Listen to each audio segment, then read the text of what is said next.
bapaya bakuta.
Excellence, Monsieur le Premier ministre de notre pays, héros national de la République démocratique du Congo, l'heure est arrivée de vous conduire à la place désormais dédiée à votre illustre nom. En cette terre où vous veniez dans les années 1950, réclamer l'indépendance de votre pays, de notre pays, que vous avez finalement obtenu avec vos compères le 30 juin 1960. C'est dans ce même pays, la Belgique, que votre nom revivra à jamais dans la mémoire collective au travers de la place baptisée dorénavant place Patrice Emery Lumumba, ici, à Bruxelles. Cher Patrice, vos compatriotes. Oui, nous allons entendre normalement dans quelques instants le Premier ministre congolais qui va répondre à ce discours qu'on peut déjà qualifier de fort puisque Alexandre De Croo a présenté ses excuses. On en parlera avec nos invités. Voici le Premier ministre congolais. Monsieur le Premier ministre du Royaume de Belgique, Madame la Présidente de la Chambre des représentants, Messieurs et Mesdames les députés et sénateurs, Mesdames et Messieurs les membres des gouvernements belges et congolais, Mesdames et Messieurs les ambassadeurs et membres des corps diplomatiques, Mesdames et Messieurs, membres de la famille du Premier ministre, Patrice Emery Lumumba, Mesdames et Messieurs, en vos titres et qualités respectifs. L'émotion est forte en prenant la parole aujourd'hui, en ce lieu chargé d'histoire, ce palais d'Egmont qui a accueilli les pères de l'indépendance congolaise il y a exactement 62 ans, à l'occasion de la table ronde de Bruxelles, ayant conduit la République démocratique du Congo à sa souveraineté internationale. Parmi les protagonistes de l'histoire de la décolonisation de notre pays figurait justement l'un de ceux dont la mémoire nous réunit ce jour. Je cite Emery, Patrice Emery Lumumba, notre héros national. Mandaté par le président de la République démocratique du Congo, son Excellence, M. Félix Antoine Tshisekedi Tshilombo, au nom du peuple congolais et à celui du gouvernement que je dirige, je suis venu recevoir solennellement, aux côtés de ses enfants et petits-enfants, la dépouille du premier ministre de la République démocratique du Congo. Dépouille autour de laquelle son peuple organisera dans les heures qui suivent le deuil national qui n'a jamais pu avoir lieu. La date du lundi 20 juin 2022, en Belgique, comme en République démocratique du Congo, entre désormais dans les annales de l'histoire commune de nos deux pays. Le retour de Patrice Emery Lumumba dans son pays permet à coup sûr à la République démocratique du Congo de recouvrer un des maillons essentiels de sa mémoire nationale, fragmenté par la tragédie de sa disparition. Au-delà de la République démocratique du Congo, c'est tout un continent, l'Afrique, qui célèbre le retour de l'un de ses dignes fils. Et au-delà même de l'Afrique, c'est l'ensemble du monde épris de liberté qui salue cet événement, en même temps qu'il doit se réjouir et se féliciter des hommages que nous rendons à ce grand combattant de la liberté, de la démocratie et de la dignité de l'homme, quelle que soit sa condition. Monsieur Patrice Emery Lumumba restera marqué dans le collectif commun du monde. Au nom du gouvernement congolais, je dois reconnaître la volonté politique du gouvernement belge. Il en fallait beaucoup pour arriver à ce moment. Vos propos l'ont si bien rappelé, Monsieur le Premier ministre. Je voudrais en même temps saluer les efforts des institutions à travers le monde ainsi que l'engagement des personnalités qui se sont investies dans l'aboutissement de ce processus de haute portée historique.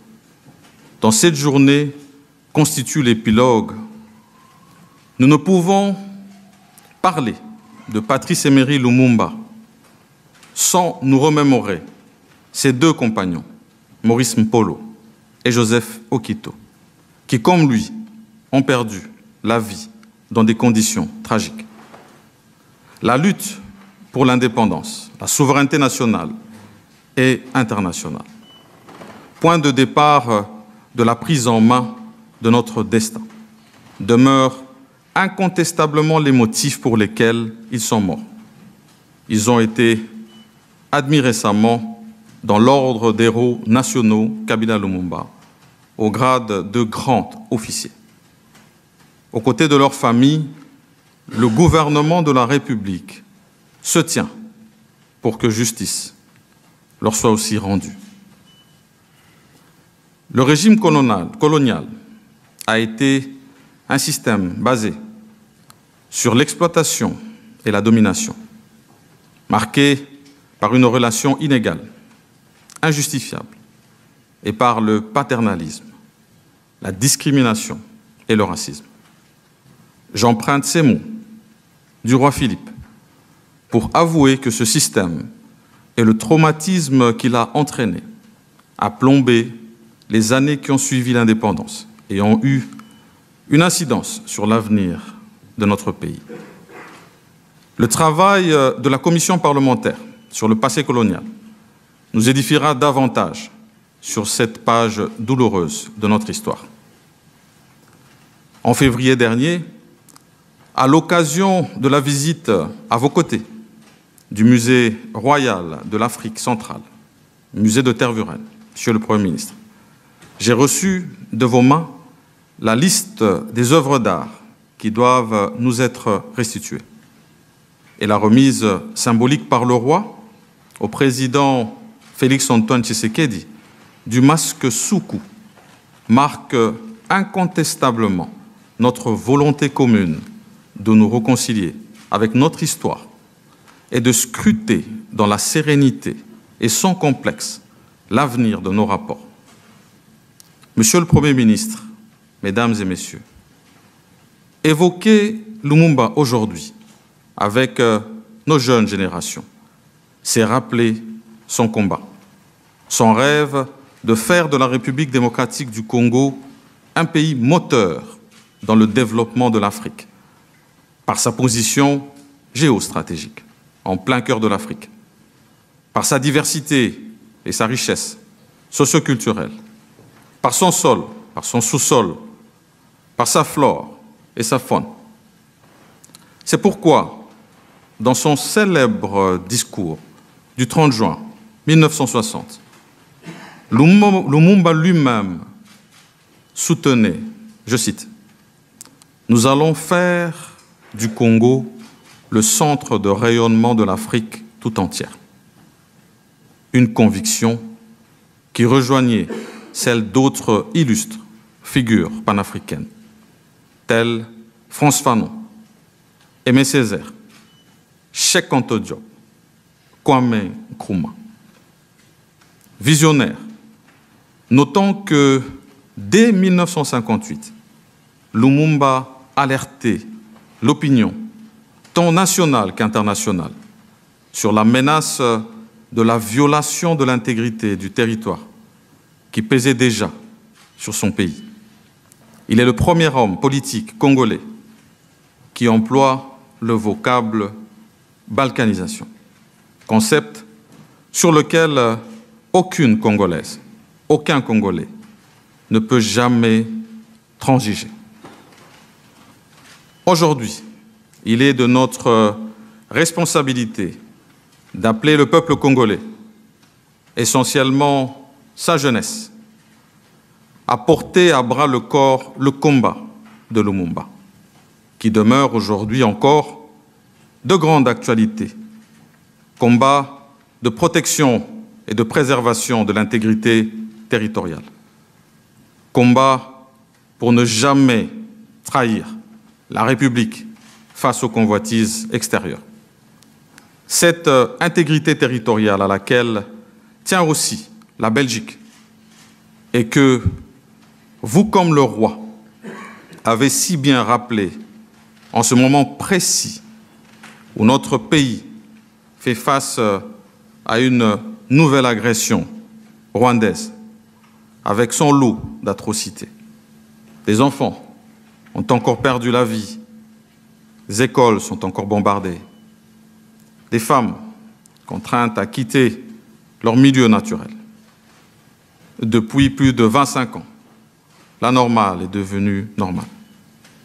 Notre détermination à y mettre fin autour de notre président de la République, chef de l'État, et de nos forces armées est à nouveau renforcée ce jour. Que dire encore de Lumumba, alors qu'il faut des ouvrages tout entiers pour le décrire? Un vaillant combattant pour la démocratie, une référence incontournable pour la jeunesse et les générations à venir, un héros national. Et pour moi, Premier ministre de la République démocratique du Congo, une source d'inspiration dans la lutte pour le bien-être de chacune et chacun des Congolais et Congolaises. Monsieur le Premier ministre, distingués invités, Mesdames et Messieurs, tout en nous invitant tous, Belges et Congolais, à regarder notre passé en face, il nous appartient de poser les jalons d'une nouvelle collaboration, sincère et solide, tournée vers une coopération mutuellement avantageuse et reposant sur l'estime réciproque en vue d'un développement harmonieux de nos peuples respectifs. Car le souvenir du passé douloureux qui nous réunit ce jour est riche d'enseignements pour l'avenir. Un avenir tributaire à la fois de la reconnaissance de ce passé commun dans toutes ses facettes et de l'effort commun de le dépasser pour tisser de nouveaux liens sur des bases plus solides entre nos peuples. Le Congo, au cœur de l'Afrique, et la Belgique, au cœur de l'Europe, ne peuvent plus formuler leurs problèmes en termes exclusivement nationaux, disait Laurent Baudouin en 1970. Le temps est venu pour que nos jeunes l'apprennent davantage et pour que nous puissions pleinement jouer ce rôle vital pour l'avenir de nos continents et de la coopération entre l'Union africaine et l'Union européenne. Monsieur le Premier ministre, c'est dans ce sens que lors de votre récent séjour à Kinshasa, à la suite de la visite de Sa Majesté le roi Philippe, nous avions eu l'occasion, tous deux, d'explorer sans complaisance les domaines de coopération fructueux. Tous deux, nous avions manifesté l'intérêt d'ouvrir de nouvelles perspectives de la coopération bilatérale entre nos deux États. Il me revient d'ailleurs de relever qu'à la suite du 6e sommet Union européenne-Union africaine tenu à Bruxelles au mois de février dernier, des options fondamentales ont été levées en rapport avec l'atteinte des objectifs du développement durable pour l'Afrique. Ces échanges fructueux doivent aussi caractériser les officiels de nos deux patries en vue d'inciter cette coopération mutuellement avantageuse pour nos deux peuples, appelés d'ailleurs aujourd'hui à écrire une nouvelle page de l'histoire. Puisse la mémoire de Patrice Emery Lumumba, qui nous réunit ce jour, constituer un moment de rassemblement et le point d'un départ, d'un avenir plus radieux. Je vous remercie. Nous allons entendre dans quelques instants